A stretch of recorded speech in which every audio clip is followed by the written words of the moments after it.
Senhoras e senhores, obrigado por aguardarem. Sejam bem-vindos à audioconferência da Companhia de Saneamento do Paraná, Sanepar, para a divulgação dos resultados do terceiro trimestre de 2020. Para iniciarmos, passamos a palavra ao diretor financeiro e de relação com investidores, Abel Demétrio. Bom dia a todos, agradecemos a participação de cada um de vocês.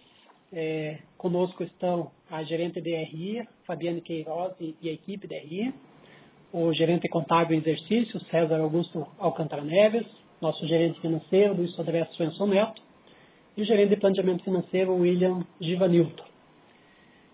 Passando então para a apresentação dos resultados do terceiro trimestre de 2020 e acumulado até setembro de 2020. Vamos para a apresentação na página 3, com os destaques. Comparando então os 9 meses de 2020 com os 9 meses de 2019, nós tivemos um crescimento de receita líquida de 5,3%, um crescimento do EBITDA de 3,3% e do lucro líquido de 1,6%. Nosso índice de atendimento com água é de 100%, esgotamento sanitário com 74,7%. Nosso EBITDA atingiu um bi 340 milhões em 9 meses de 2019, passou de 1 bi 340,5 nos 9 meses de 2019 para 1 bi 385,2 nos 9 meses de 2020. Tivemos como destaque ainda a questão do PAI, o Programa de Aposentadoria Incentivada, com a adesão de 534 empregados até 30 de setembro, um valor de indenização de 127,8 milhões registrados, um payback aí estimado de 11,4 meses. Também fomos agraciados recentemente com o Troféu Transparência, referente às demonstrações contábeis do ano de 2019. Na página 4, falando um pouquinho do nosso resultado operacional, em relação à água, nosso volume faturado cresceu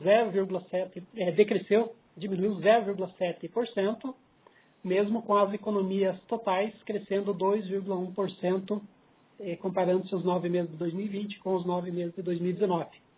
O volume faturado de esgoto cresceu 0,3%, e as economias totais de esgoto cresceram 3,6%.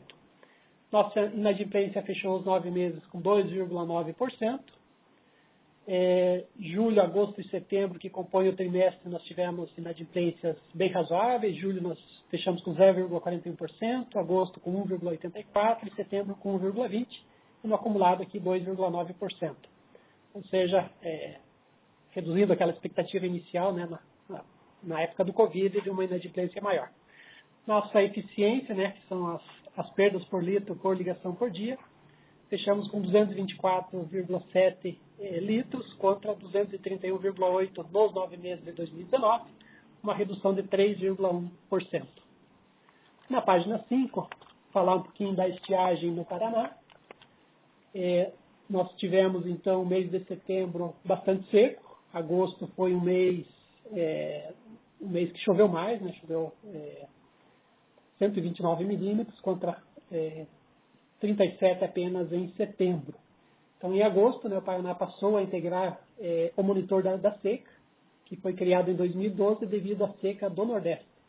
62% do Paraná está afetado pela seca, sendo que 8% pela seca severa, o que inclui Curitiba e região metropolitana.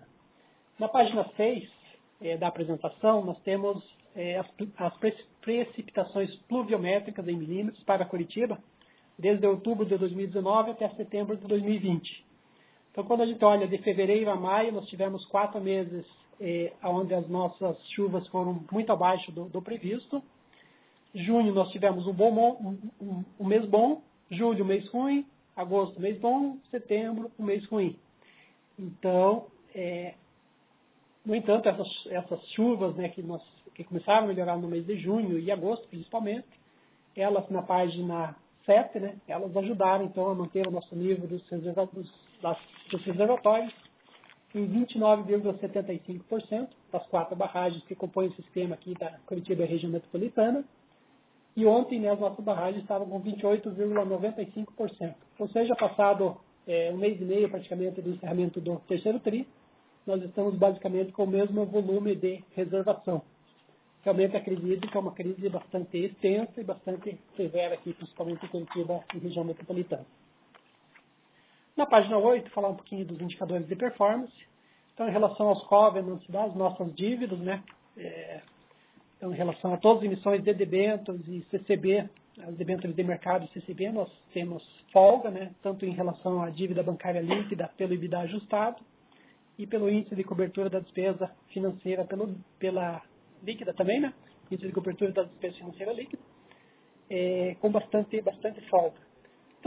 Tanto nas debêntures de mercado, quanto nas debêntures e financiamentos junto ao BNDES, aos contratos com a Caixa e os contratos com o EKFW, nós mantemos aí todos os covenants atendidos. Nossos indicadores, né, na página 9, margem de EBITDA, então, 38,9%, contra 39,6% do 9 meses do ano anterior, ROIC de 13%, antes de 12,9% do ano anterior, do mesmo período, e o ROI 17% contra 17,3% do mesmo período de 2019. Na página 10, passar um pouquinho para o desempenho financeiro. Em relação à receita líquida, conforme falamos, ela cresceu 5,3% e chegou ao valor de 3.563 milhões. Nosso EBITDA chegou a 1.385 milhões, uma alta, como vimos, de 3,3% e uma margem, então, de 38,9%. Lucro líquido, né, e margem líquida, então o lucro líquido passou de 694 milhões nos 9 meses de 2019 para 705 milhões nos 9 meses de 2020, uma alta de 1,6%, com uma margem líquida de 19,8%. Custos e despesas operacionais que geraram impacto no EBITDA passaram de 2 bilhões e 43 milhões para 2 bilhões e 178 milhões, uma alta de 6,6%. Na página 11, nós vemos que a nossa geração de caixa atingiu 1 bilhão e 325 milhões, uma alta de 25,5%, atingindo uma conversão do EBITDA em caixa de 95,7%, aqui principalmente pela questão de registro do plano de aposentadoria incentivado, cujo pagamento aos empregados agora aposentados se dará em 6 vezes, então teve um efeito já no resultado, mas ainda não no caixa integralmente. E também a questão dos parcelamentos, né, relativos aos impostos e contribuições junto ao governo federal, onde a gente teve um registro contábil, mas um alongamento no pagamento que influencia no caixa. A dívida líquida e alavancagem, temos uma dívida de curto prazo de 561 milhões, dívida de longo prazo de 3 bilhões e 104 milhões, totalizando então uma dívida de 3 bilhões e 675 milhões. Fechamos 30 de setembro com 963 milhões em caixa, o que sobra, então, endividamento líquido aí de 2 bilhões e 702 milhões, o que representa uma alavancagem de 1,3 vezes contra 1,4 em 2019. Nosso custo médio ponderado da dívida com 7,9%. Nosso CAPEX realizado nos 9 primeiros meses de 705 milhões, um decréscimo de 6,3%. Dada também toda a situação de pandemia e todo o reflexo aí na cadeia de fornecedores, né, inclusive agora com dificuldades na entregas aí de materiais que a gente vê na economia. Né. Passando para a página 12, falar um pouquinho dos números específicos do terceiro trimestre.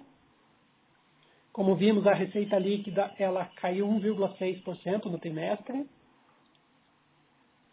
E o total de custos e despesas ele cresceu 11,4% no trimestre. Basicamente, a alta do total de custos e despesas se deve, então, ao registro na conta de pessoal.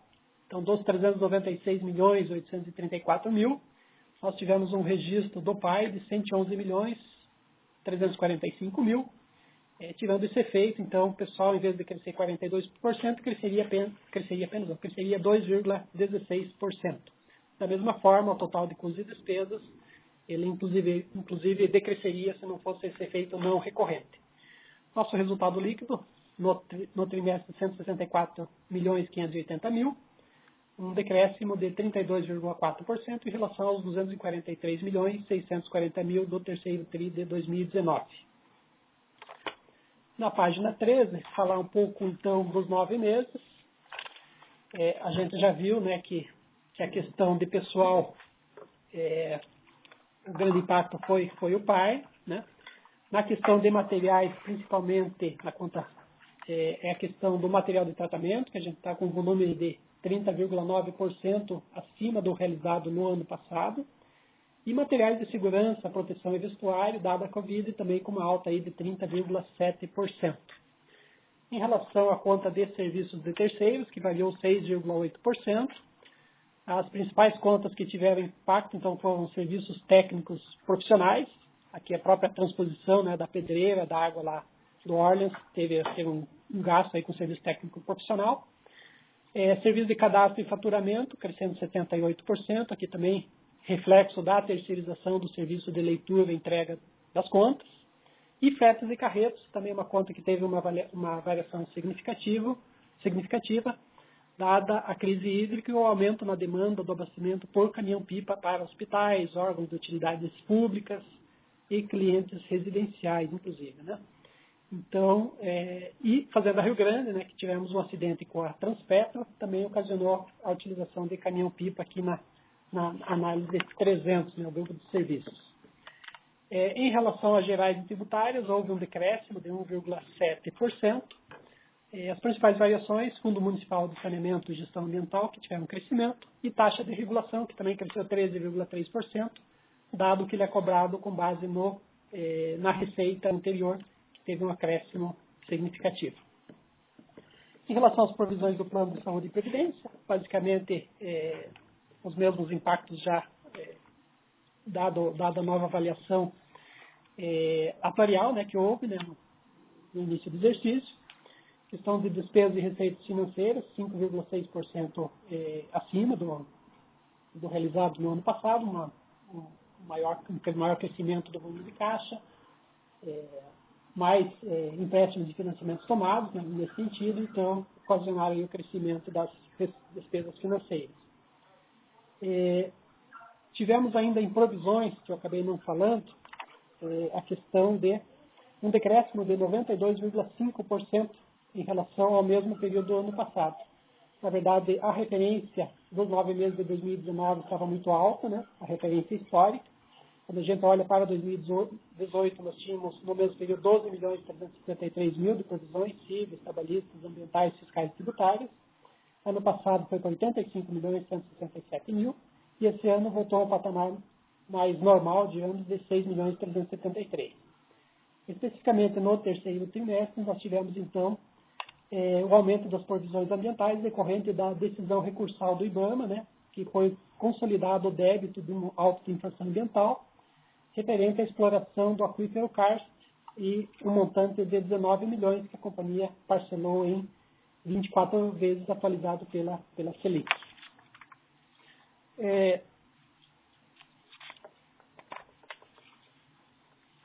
Em relação à conta de outros custos e despesas, então aqui nós tivemos sim um provisionamento maior, né, de provisões para contas a receber de particulares, né, no trimestre, e além também da estimativa para perdas esperadas em função do cenário da Covid, impactando então nesta conta. E além disso, né, tivemos então anteriormente já uma quitação de uma ação judicial no valor de 36,9 milhões, ocasionando que outros custos e despesas então tivessem aumento de 32,2%. Então, o resultado em 9 meses, chegando a 74.991.000, uma alta de 1,6% ante os 693.713.000 do mesmo período do ano anterior. A página 14, que é uma página, acho que, bastante explicativa, no sentido da gente tirar dos resultados o efeito não recorrente. Então, no terceiro TRI de 2020, então, tivemos um registro do PAI de 111.345.000, e quando olhamos para 9 meses, um efeito não recorrente de PAI de 127.794.000. Comparando-se a margem EBITDA, tirando os seus itens não recorrentes, ela seria no terceiro TRI de 43,2%, também 43,2% nos 9 meses de 2020, ante 40,5% nos 9 meses de 2019. Na página 15, falar um pouquinho do ajuste dos itens não gerenciáveis, né, energia elétrica, material, tratamento, taxas e encargos. O nosso EBITDA, então, ajustando os 1.385,2 milhões com os itens não gerenciáveis, 79,5 milhões. Nosso EBITDA seria de 1 bilhão 464 milhões e uma margem de 41,4%. Na página 16, falar um pouquinho do balanço patrimonial. As principais contas com variação mais significativa, né, mais impactantes. Questão de aplicações financeiras, dado o aumento da liquidez da companhia, né, principalmente buscando aí passar essa turbulência da crise do Covid e também da crise hídrica, né, tivemos um aumento aqui de 268%, então, em aplicações financeiras. Empréstimos e financiamentos de debêntures, também crescendo 19% sobre um valor maior, atingindo 3 bilhões 664 milhões 388 mil, então um crescimento aqui de 19%. Na conta de capital de giro operacional, salários e encargos sociais, crescendo aqui 81,8%, dado que eu falei, né, como eu falei, a questão de pagamento do programa de aposentadoria incentivada, que será feito aí em 6 vezes, então, passando esta conta de 212 milhões em 2019 para 387 milhões em 30 de setembro de 2020. Nosso giro do capital de giro operacional em 18 dias, fechando os 9 meses. E na página 17, olhando um pouquinho para os números do fluxo de caixa. Então, novas atividades operacionais geraram caixa aí de 1 bilhão 324 milhões 869 mil. Nossas atividades de investimentos consumiram 706 milhões 499 mil. As atividades de financiamento, compondo aí empréstimos e financiamento, pagamento de dividendos e outras contas, trouxeram para a empresa 70 milhões 952 mil. Tudo isso teve um aumento, então, de 689.322 no nosso caixa, passando de 274 milhões e 59 mil ao fim do período de 2019 para 963 milhões e 381 mil nos 9 meses findos em setembro de 2020. Basicamente, esses são os números dos 9 primeiros meses do trimestre. E as principais contas realmente que impactaram, então, foram realmente a questão da crise hídrica, né? Com Curitiba fazendo uma campanha de redução de consumo, inclusive, né? Para passarmos esse período tão seco.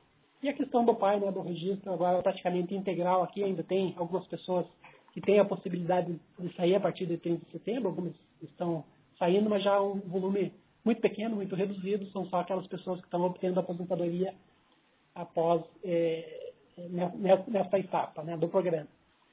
Então, agradeço aqui ainda a participação da Leura Lúcia Conte de Oliveira, nossa diretora de investimentos, e o Júlio Goncharovski, nosso diretor de meio ambiente e ação social.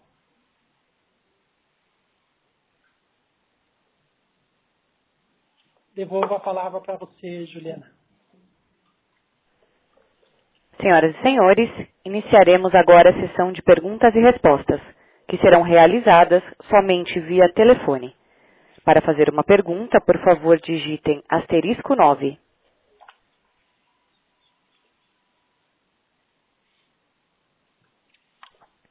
Nossa primeira pergunta vem da senhora Carolina Carneiro, da Credit Suisse. Bom dia, pessoal. Obrigada pelo call. Eu tenho 2 perguntas. Vocês comentaram, Abel, sobre a situação hídrica no estado. Primeiro, eu queria que você pudesse relembrar a gente como que está o rodízio na região metropolitana de Curitiba e se vocês têm já algum tipo de plano de aumentar esse rodízio, dado que de mudança nesse programa a gente poderia ver.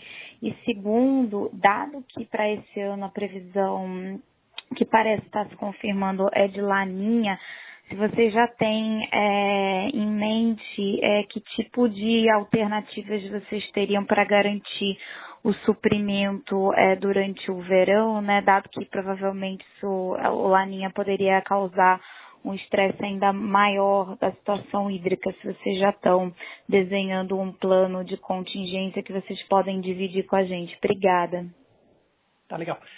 Obrigado pela questão, Carolina. Eu vou passar essa questão para o nosso diretor de Meio Ambiente e Ação Social, o Dr. Júlio, e ele vai fazer uma explanação sobre os nossos cenários aqui, sobre a questão do rodízio na região metropolitana de Curitiba e a questão do Laninha também. Bom dia a todos. Bem, como você colocou, o fenômeno Laninha se confirmou há cerca de 30, 40 dias atrás. O NOAA reconheceu o fenômeno e as informações negativas são que o fenômeno tem se intensificado. Então, a primeira previsão nossa é que nós teríamos apenas uma primavera com chuvas abaixo da média e a tendência agora é que o verão também seja abaixo da média. Em princípio, mesmo estando abaixo da média primavera e verão, nos preocupa um pouco menos, porque são os meses mais chuvosos. Então, de qualquer maneira, você vai ter volume de chuvas que nos garantam o abastecimento com certa tranquilidade durante o período primavera-verão. Nós estamos muito mais preocupados e focados com o período seguinte, outono e inverno do ano que vem. As previsões do Laninha é que outono e inverno, por enquanto, as previsões são de que ele tem uma normalidade de distribuição de chuvas. Isso ocorrendo também nos permite passar por esses períodos sem problemas maiores do que nós vemos enfrentando até agora. A situação do rodízio na região metropolitana de Curitiba, nós fizemos estabelecemos um protocolo de 4 níveis de rodízio. Quando os reservatórios estão acima de 60% e com chuvas normais ou acima da média, você não tem rodízio, ou teria apenas rodízio quando se tivesse um problema de distribuição, um problema de rede, apenas um problema de manutenção normal. Com 60% e chuvas na média, nós teríamos um rodízio de 24 horas sem abastecimento, 12 de retomada e 3 dias e meio de abastecimento normal. Reservatórios abaixo de 60%, com chuvas também abaixo da média, nós teríamos o rodízio chamado C, onde nós temos 24 horas sem abastecimento, 12 de retomada e pelo menos 36 horas de abastecimento pleno, que é a situação que nós vivemos neste momento. Novembro veio com chuvas boas, nossos reservatórios hoje estão bastante próximos a 30%. Já chegamos a 26,9%, hoje estamos próximos a 30%. Caso as chuvas não ocorram, aí sim nós teríamos que ter um rodízio mais duro ainda, de até 48 horas sem abastecimento e 24 com abastecimento. Estatisticamente, esse rodízio está afastado pelo menos até o final do mês de novembro. Primeiro porque houveram as chuvas no início do mês, a tendência de chuvas, inclusive, para essa semana boas aqui, e essa tendência deve ser afastada até o final do verão. Contudo, continuamos tendo o rodízio. O rodízio também nos ajudou a reduzir as perdas e a população atingiu o índice de 20% de economia no residencial, que para nós foi um grande fator no sentido de que em 3 meses de campanha da Meta 20 nós conseguimos atingir, ou seja, tanto a população quanto a mídia da região metropolitana está se mostrando muito favorável à companhia e entendendo a grave situação de seca extrema que está passando a região metropolitana. Espero poder ter te respondido. Respondeu sim, obrigada. Nossa próxima pergunta vem do senhor Gabriel Francisco, da XP Investimentos. Bom dia, pessoal. Obrigado.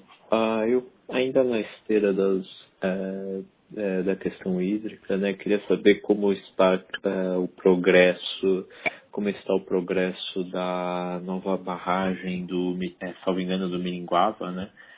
Quando vocês esperam que ela esteja concluída e pronta para a compor ali a resiliência, né, do abastecimento hídrico da Grande Curitiba. Essa é a minha primeira questão.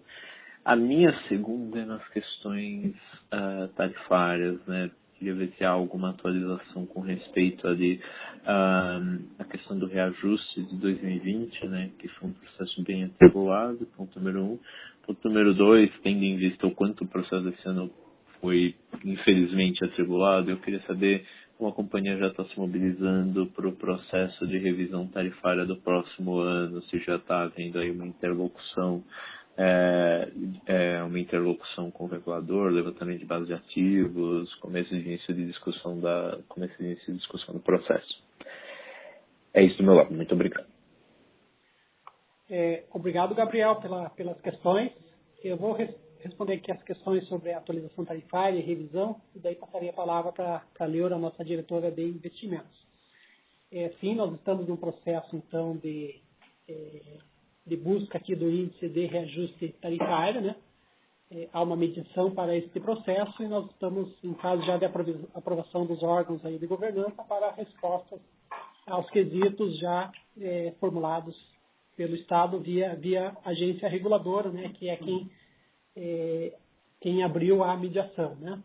Em relação à revisão tarifária, sim, a agência reguladora, em 21 de 10 de 2020, ela fez uma reunião, ela estabeleceu alguns ciclos para efetuar a revisão tarifária, né, de 2021, do calendário de 2021. Elas têm demandado a companhia para diversas informações sobre ativos, sobre despesas, enfim, todas as informações que ela necessita para começar, vamos dizer assim, a elaborar toda a revisão tarifária prevista para ocorrer em 2021. Inclusive, na própria ata publicada por eles citam, né, que a ideia é ter uma publicação de tarifa, né, caso homologada, em 15 de abril de 2021, o que manteria a nossa data base, que é 17 de abril, né, a data limite para a publicação, para que tarifas comecem a vigorar em 17 de maio de 2021. Então, assim, né, a gente nota que eles estão com um quadro de pessoal novo, né, um quadro de pessoal bastante já revigorado. Eles estão evoluindo na questão de discussão das várias etapas da revisão tarifária.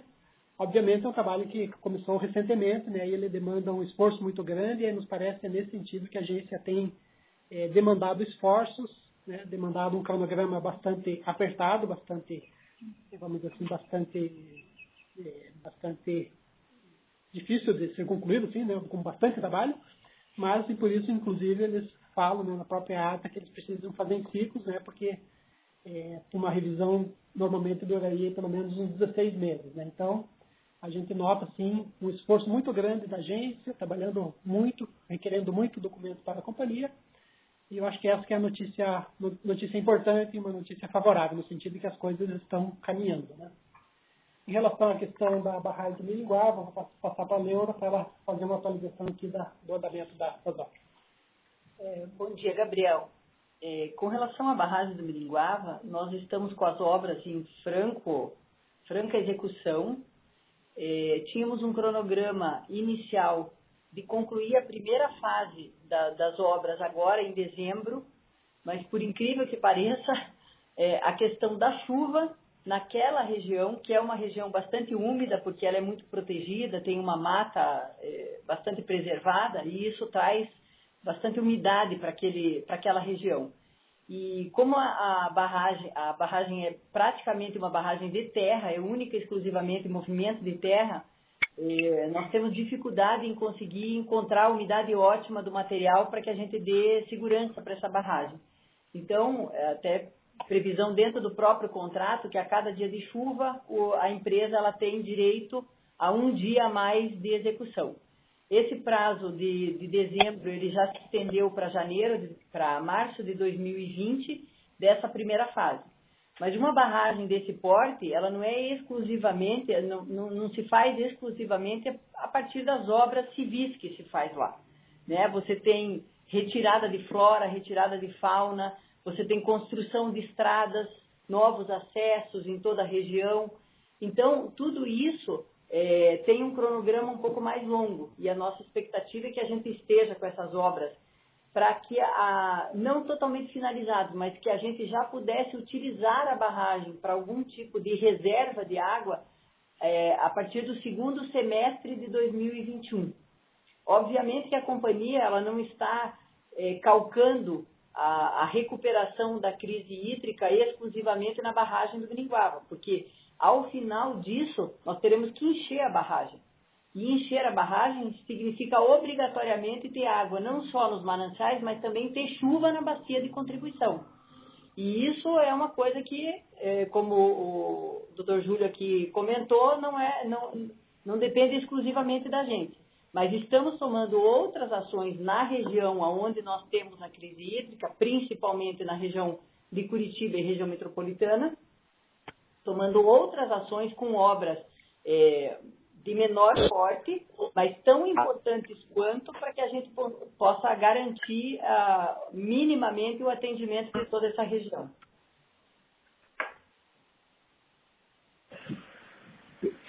Perfeito, ficou claro.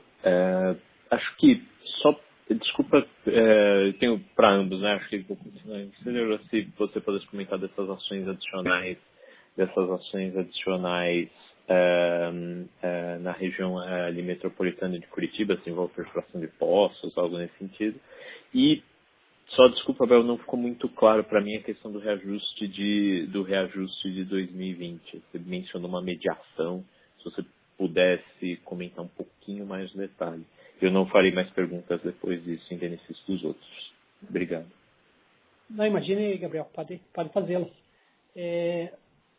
Diante do reajuste de 9,62%, né, houve a solicitação de mediação por parte do governo do Estado, via GEPAR, a GEPAR que detém a competência legal para abertura ou não de mediação.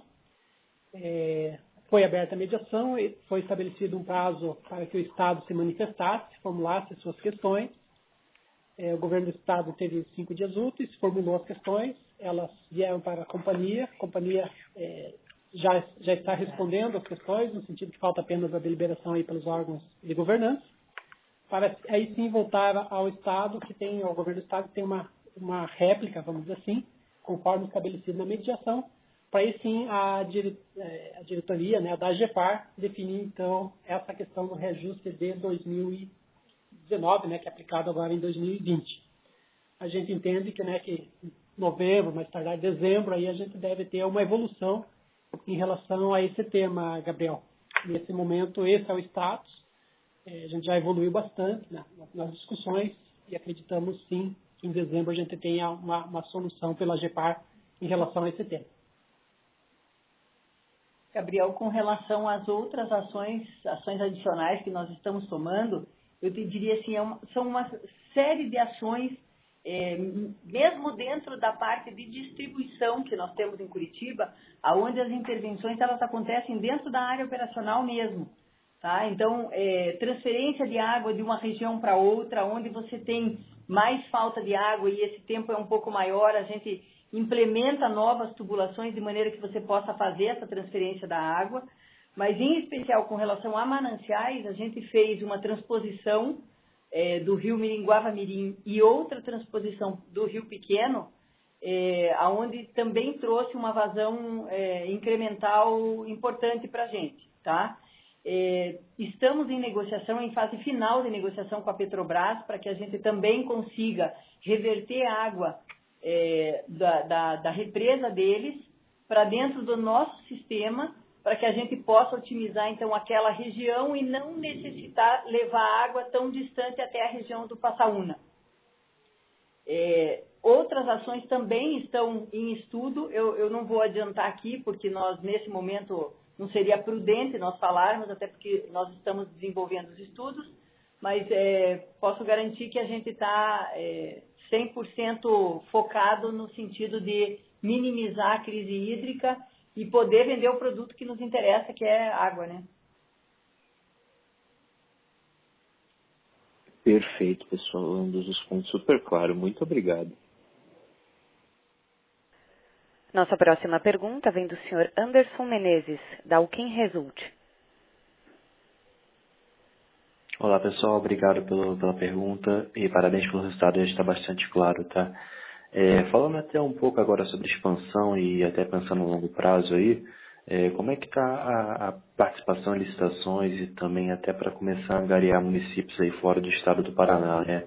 Até para garantir que a receita de alguns municípios importantes que estão ali no médio prazo, próximo ao vencimento de talvez uns 5 anos ali, Ponta Grossa, Cascavel, Toledo, que tem uma representatividade ali de cerca de 10% na receita hoje.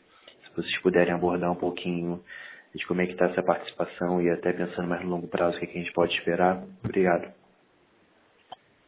Obrigado pela pergunta, Anderson. Realmente essa questão é uma questão muito importante e estratégica aqui para a companhia, né? Não só para a Sanepar, mas para todo o setor. A gente sabe que ainda tem um veto do presidente por ser analisado no Congresso, mas o fato é que nós já tivemos recentemente pelo menos 3 licitações, né? Maceió, região metropolitana, Cariacica, no Espírito Santo, e da Sanesul. E a companhia acompanhou, né? Inclusive para a questão de Alagoas, obteve convite para a participação. Nós analisamos os números, fizemos o evaluation lá da operação. Não entramos efetivamente na licitação em si, mas acompanhamos para, vamos dizer, já ir sentindo qual seria o nosso apetite. Sanesul também, nós acompanhamos mais de perto, né, que é um estado vizinho nosso aqui, e diria sim que sim, a companhia, dado até que ela possui uma nova legislação, ela está autorizada a também buscar novos mercados fora do estado do Paraná. Isso já era permitido, né, mas agora veio uma legislação que inclusive permite fora do Brasil. Então sim, nós olhamos as oportunidades, estamos atentos a eventuais oportunidades que possam aparecer, né, tanto no estado do Paraná quanto fora do estado, né? Dentro do estado do Paraná, uma estratégia de manutenção, obviamente, nós temos contratos e a nossa prioridade aqui é o estado do Paraná, mas obviamente a companhia, né, dado o novo cenário do saneamento, precisa ficar atento a bons negócios, né? Sem loucura, sem queimar dinheiro também, né? Mas sim temos acompanhado. Não posso falar aqui das estratégias da companhia, mas acompanhamos com interesse, com profundidade, vamos dizer assim, as movimentações do setor, sim, Anderson. Ok, obrigado. Nossa próxima pergunta vem do senhor Arthur Pereira, do Bank of America. Bom dia. Eu queria fazer 2 perguntas. Uma primeira no operacional. Olhando o resultado agora de 2020, algo que me chamou a atenção foi a redução na linha de PLR, que nos 9 meses de 2020 caiu 44% contra 2019, principalmente por causa de praticamente um nulo no terceiro TRI. Então a gente queria saber se tem alguma previsão, né, para ajuste mais próximo a níveis históricos no quarto TRI. E segundo, no ambiente regulatório, um pouco sobre o que já começou a ser discutido sobre a revisão do ano que vem. Teve uma consulta pública por parte da AGEPAR sobre a metodologia da base de ativos, na qual até a companhia apresentou alguns questionamentos e sugestões. Então, principalmente na proposta da AGEPAR de abrir ali a base blindada nas revisões dos números ímpares, como que a companhia vê essa possibilidade de poder aumentar o risco regulatório e como tem sido essa interlocução com a gente. Obrigado. Ok. A participação nos lucros e resultados, nós fazemos a provisão dado o histórico, né, nosso de 5 anos. Eventualmente para dezembro teremos no último TRI um complemento, vamos dizer, dessa rúbrica, aí sim, claro, com o fechamento dos números anuais, né, em relação a dividendos, JCP, enfim, tudo que interfere nessa PLR, né. Em relação, sim, à questão da agência reguladora, ela soltou uma metodologia da base de ativos, a companhia fez algumas contribuições, algumas pessoas que contribuíram, né, para vamos dizer assim, nessa tomada pública, né, de sugestões. A questão da base de ativos poder ser reaberta em números ímpares, isso para nós é uma possibilidade, não uma necessidade, uma garantia de que eventualmente a AGEPAR vá fazer isso nos números ímpares. Isso, no nosso entendimento, claro, é um direito da agência de fazê-lo, mas também tem custos, né, para você fazer toda uma base de ativos. E da forma também como foi calculada a base de ativos, como foi levantada, a companhia também não tem grandes preocupações, porque sabe que a base de ativos foi levantada por uma empresa altamente qualificada, né, uma empresa com renome nacional, e eventualmente uma reavaliação tenderia, segundo nossa perspectiva aqui, de termos números parecidos com o que foram apurados lá atrás, né? Então, eu diria assim que a companhia acompanha, né? Diariamente, nossa equipe de regulação praticamente tem calls aí, conversas com a agência reguladora, um tratamento bastante proativo da nossa parte e eles também, né? Com essa questão de fazer a regulação prevista para 2021. Eles estão agora com uma consulta pública sobre os fundos municipais de meio ambiente, né? De meio ambiente, para estabelecer algumas regras e critérios, o que a companhia também pretende contribuir com alguma sugestão. E eu diria assim que está caminhando bem, nosso relacionamento está indo bem, acho que a equipe deles está cada vez mais preparada também, né? Uma equipe com diretores novos e algumas pessoas que recentemente, vamos dizer assim, foram chamadas de concursos lá na GEPAR. E eu vejo com bons olhos o andamento atual da agência reguladora, né? Nós realmente tivemos um período que a gente não tinha um relacionamento tão próximo, ou não víamos uma atividade tão grande dentro da GEPAR, mas agora não percebemos sim que eles estão engajados na revisão tarifária de 2021. Tem bastante trabalho, porque conforme a própria GEPAR reconheceu, né, está na ata, né, de que houve um atraso no início da revisão, então agora tem que correr atrás do tempo para recuperar esse tempo, viu, Arthur? Mas, sim, estamos caminhando, e eu diria assim, com bastante informação, com bastante trabalho. Inclusive, reforçamos nossa equipe aqui de regulação também, para conseguir atender as próprias demandas que têm vindo da GEPAR, tá? Ah, ótimo, muito obrigado. E só sobre essa consulta pública do Fundo Municipal, do saneamento básico, pela consulta que foi aberta ali, eles vão discutir todas as possibilidades, né? De colocar na tarifa qualquer custo, como se fosse não gerenciável, limitar uma porcentagem, por exemplo, da receita, ou até mesmo excluir. Tendo em vista que justamente esse custo foi um dos principais ali pontos de discussão no reajuste de 2019, naquele 12% que foi questionado pelo TCE, qual que seria a postura da companhia? Seria propor a limitação ali como uma porcentagem da receita, por exemplo, 4% ali, que é repassado pelo Fundo Municipal, ou realmente ali manter o reconhecimento total desses custos que muias vezes ali são assinados em contratos, né, e consequentemente seriam não gerenciáveis? Veja, no nosso entendimento, o Fundo Municipal de Saneamento Básico, e isso é legal, né, ele vem justamente para universalizar a questão de saneamento do país, né? Então, ele é um fundo que é criado, né, pelo município, ele tem previsão legal, e aquilo que é estabelecido, né, num contrato, a companhia não tem qualquer margem, vamos dizer assim, de gerenciamento desses pagamentos, né? Uma vez que está estabelecido, a companhia resta apenas cumpri-lo, né? Então, nossa proposta, nossa defesa vai ser sempre no sentido, sim, de que é uma parcela não gerenciável. Aliás, isso já acho que está muito claro. Obviamente, que a GEPAR pode fazer, e nosso entendimento é limitar, né, um percentual da receita, né, de cada município. Acho que isso é saudável também para que não onere, vamos dizer assim, a sociedade com uma tarifa mais alta. E, assim, eu diria que essas são as principais linhas, né, que talvez a GEPAR vá nessa linha, que no nosso entendimento seria racional, né? Você limita um percentual do fundo municipal, talvez para, inclusive com escalas, né? Porque determinados municípios, eventualmente, não são rentáveis, inclusive, né? Então, se já tem um município que não é rentável, assim, agrega mais custo de fundo municipal, ele se torna menos rentável ainda, né? Talvez ele crie algum critério adicional. E, pelo lado da companhia, sim, sempre, vamos dizer assim, na busca, né, de que isso seja sempre reconhecido como uma parcela A, porque efetivamente é uma parcela A, né? Não tem como a companhia fazer qualquer gestão em cima deste pagamento, né, de fundo municipal. Tá ótimo, bem claro. Se ficou claro aí? Ficou algum ponto que você... Não, ficou bem claro. Obrigado, André. Lembrando que para fazer uma pergunta ou comentário, por favor digitem *9.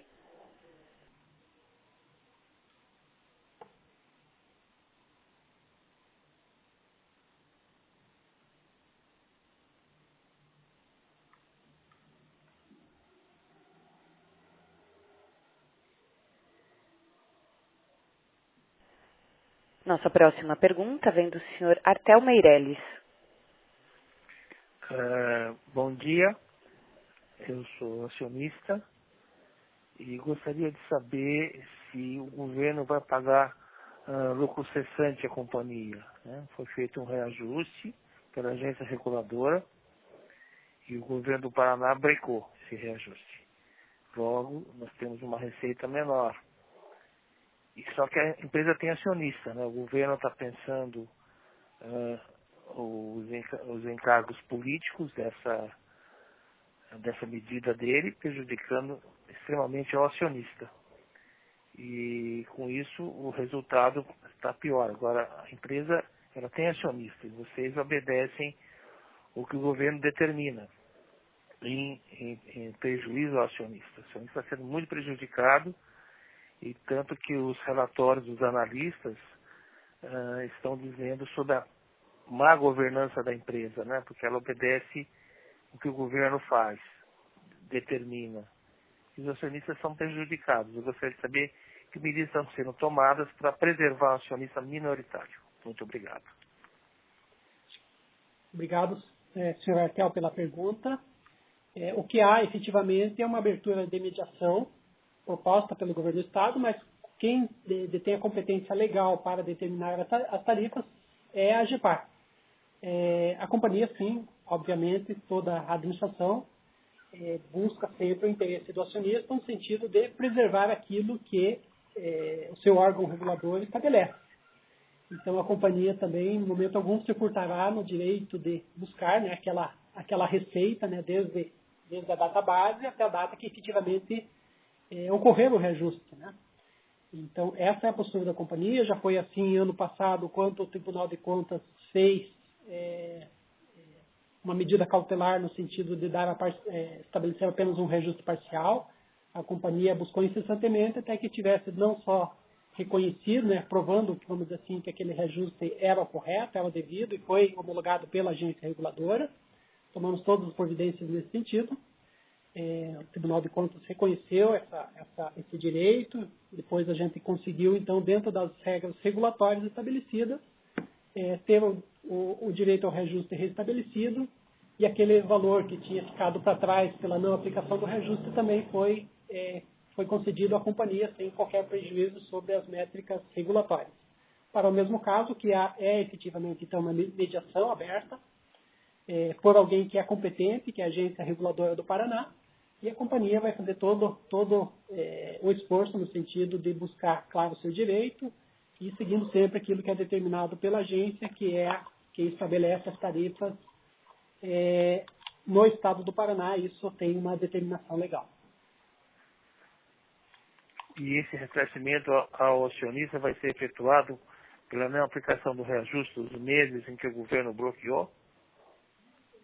Isso quem vai definir é a agência reguladora, os critérios, né,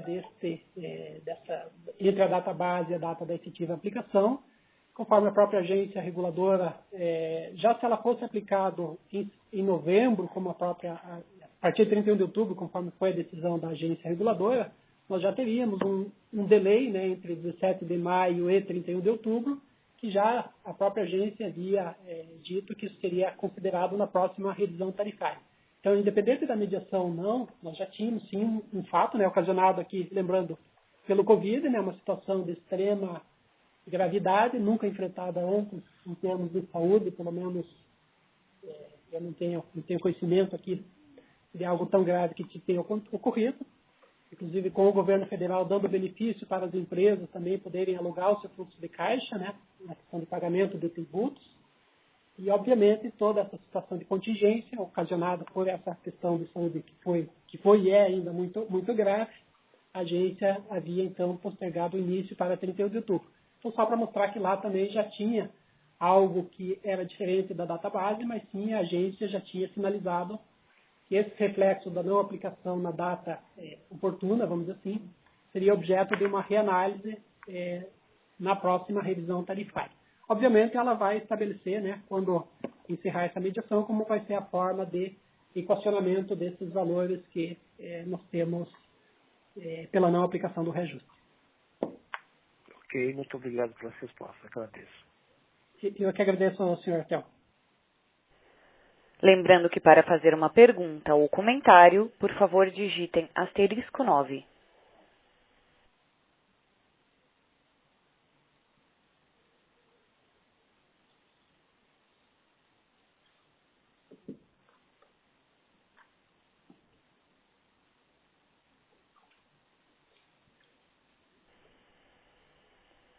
Para fazer uma pergunta ou comentário, digitem asterisco 9.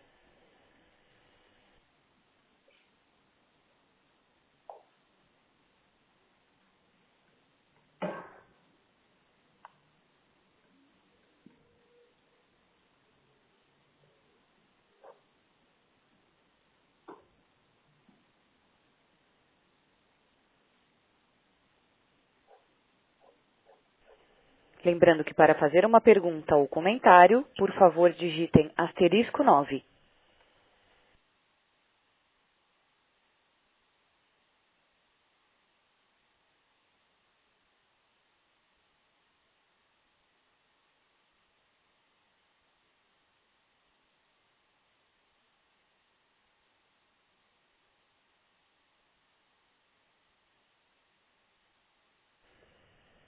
Para fazer uma pergunta ou comentário, por favor digitem asterisco 9.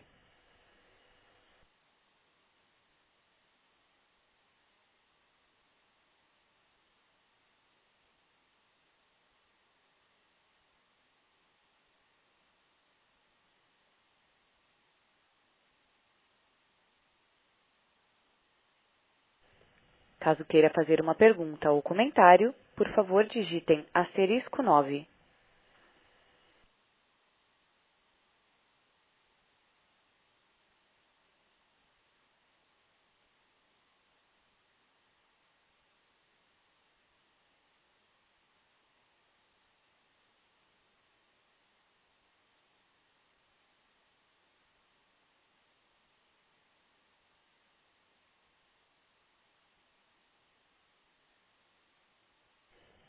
Lembrando que para fazer uma pergunta ou comentário, por favor digitem asterisco 9.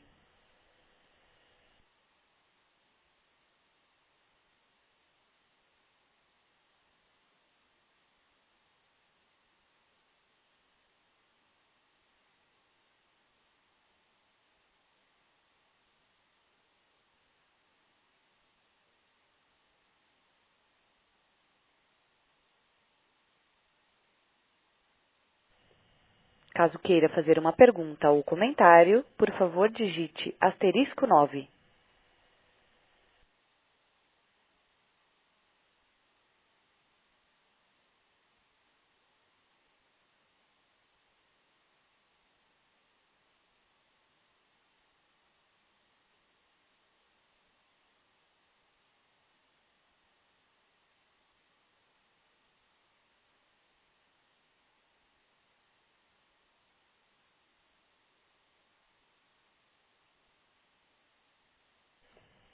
Lembrando que para fazer uma pergunta ou comentário, por favor digitem asterisco 9.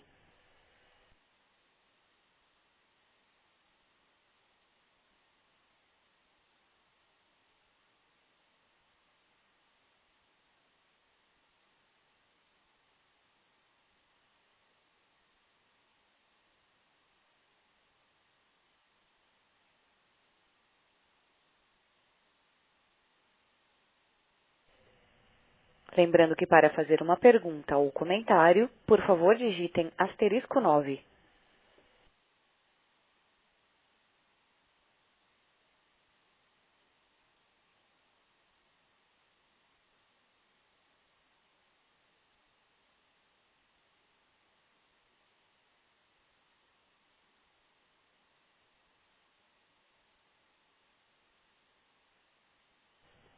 Para fazer uma pergunta ou comentário, por favor digitem *9.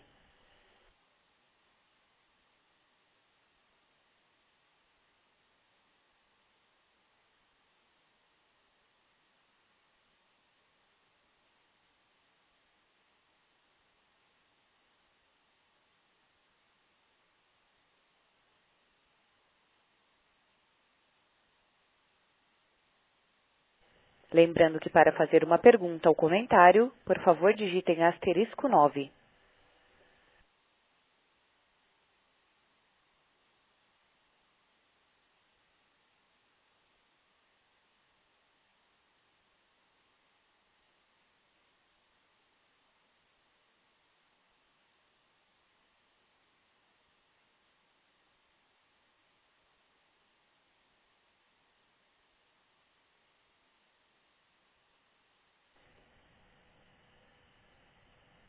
Lembrando que para fazer uma pergunta ou comentário, por favor digitem *9.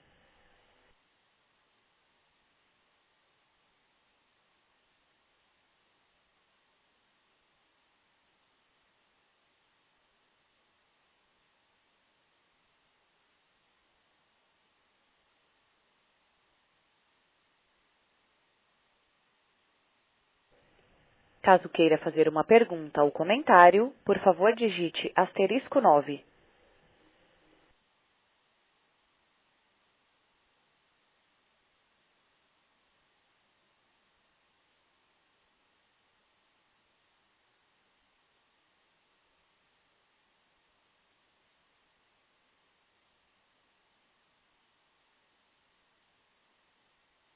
Lembrando que para fazer uma pergunta ou comentário, por favor digitem *9.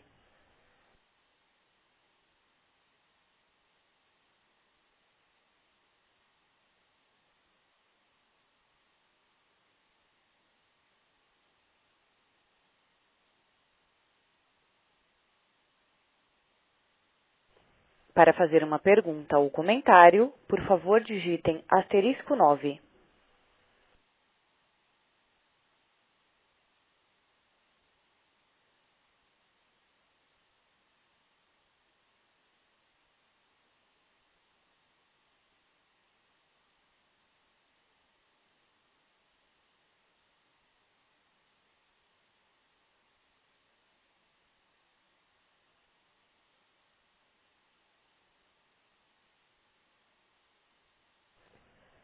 Encerramos neste momento a sessão de perguntas e respostas.